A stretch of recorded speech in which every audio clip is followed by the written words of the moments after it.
नमस्कार. आपल्या सगळ्यांचे सोशल महाराष्ट्र न्यूज चॅनलमध्ये हार्दिक स्वागत. चला वळूया तर एका नवीन बातमीकडे. आजची बातमी. मुख्यमंत्री तीर्थदर्शन योजनेच्या माध्यमातून धुळे जिल्ह्यातून जवळपास 800 लाभार्थी भाविकांना ट्रेनच्या माध्यमातून अयोध्या येथे रामलल्लाचं दर्शन घडणार आहे.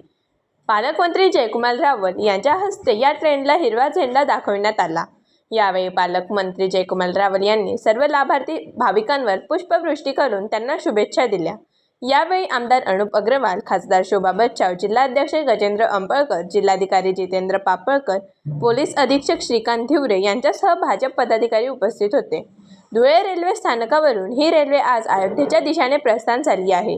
राज्य सरकारच्या वतीने या सर्व 800 भाविकांचा या यात्रेचा संपूर्ण खर्च करण्यात येणार आहे. आज भारत सरकारच्या वतीने आयोजित तीर्थक्षेत्र यात्रेच्या कार्यक्रमाच्या प्रसंगी व्यासपीठावर आपले सर्वांचे नेते, जिल्ह्याचे पालकमंत्री आदरणीय जयकुमार भाऊ रावल, त्याचप्रमाणे खासदार बच्चावताई, आमदार मंजुळाताई, या जिल्ह्याचे जिल्हा अधिकारी पापळकर साहेब, SP साहेब, धिवरे साहेब, त्याचप्रमाणे जिल्ह्याचे अध्यक्ष गजेंद्र शेठ अंपळकर, हिरामनप्पा गवळी, माजी महापौर प्रदीप नाना, जयश्रीताई, संपूर्ण व्यासपीठ आणि रेल्वेचे सर्व अधिकारी, तीर्थयात्रेचे आलेल्या मॅडम, समाज कल्याण अधिकारी, सर्वच जण या ठिकाणी उपस्थित झालेले आहेत. आपल्या सर्वांना आनंद असेल, प्रभू श्रीरामचंद्रांचा 500 वर्षाचा वनवास मिटला आणि त्या ठिकाणी मंदिर झालं. तुमचंही वनवास मिटला. आपण सर्वजण त्या ठिकाणी दर्शनाला जातो. अशा मोदी साहेबांच्या नेतृत्वात, देवेंद्र भाऊंच्या नेतृत्वात आज ही जी योजना आपल्यासाठी या ठिकाणी आली, 1 रुपया खर्च न करता आपल्याला आपल्या आराध्याचे दर्शन या ठिकाणी होणार आहे. आणि आपण सर्वजण भाग्यशाली आहोत का आपण आपल्या प्रभू श्री रामचंद्राच्या दर्शनासाठी धुळ्याहून या ठिकाणी आपण निघणार आहोत. म्हणून सर्वांना मनापासून शुभेच्छा देतो आणि माझे 2 शब्द संपवतो. आज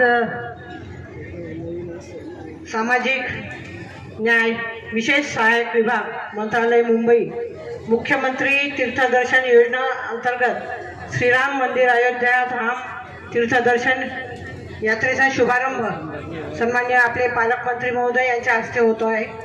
अतिशय आनंदाची गोष्ट आहे की या संपूर्ण योजनेमध्ये साधारणतः 131 ठिकाणच्या तीर्थयात्रा आपल्याला लाभ घेता येणार आहे आणि ही आपली पहिलीच यात्रा आहे. मी आपल्या सगळ्यांना खूप खूप शुभेच्छा देते आणि प्रत्येक गावामध्ये प्रभू श्रीरामचंद्र यांचं मंदिर असतं, आपल्याला आशीर्वाद मिळतात. परंतु श्रीरामांचा जन्म अयोध्येत झालेला आहे आणि तिथे रामलल्लांचं दर्शन आपल्याला घेण्यासाठी शासनाने या ठिकाणी ही संधी उपलब्ध करून दिलेली आहे.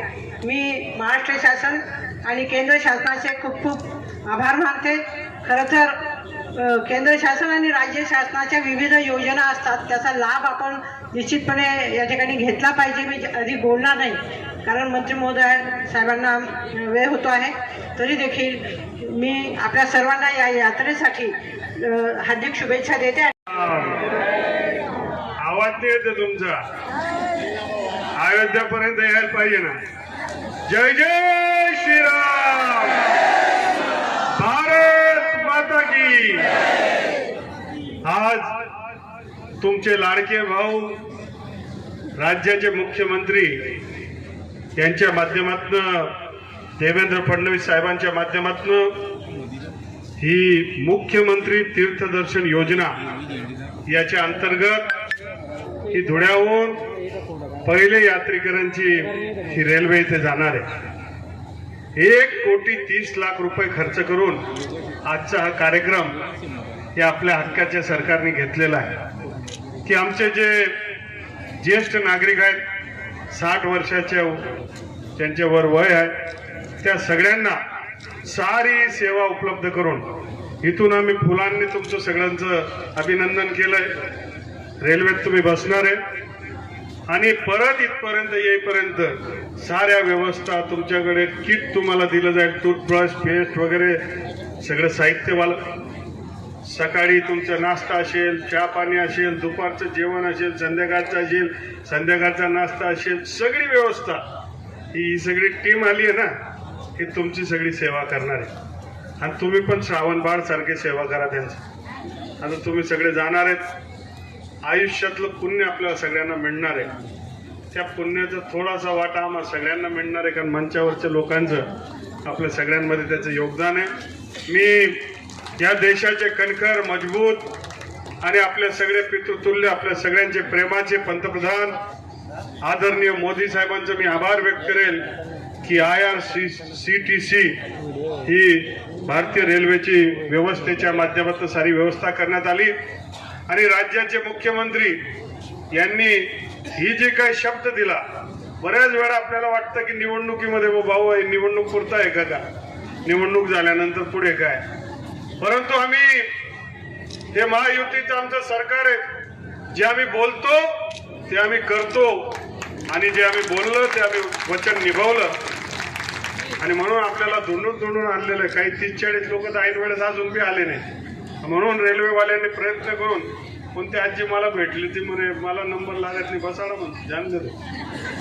फक्त एवढंच आहे की आम्ही सगळे श्रावण बाळच्या भूमिकेमध्ये आणि या देशाचा मोठा सांस्कृतिक इतिहास आम्ही निभवतोय.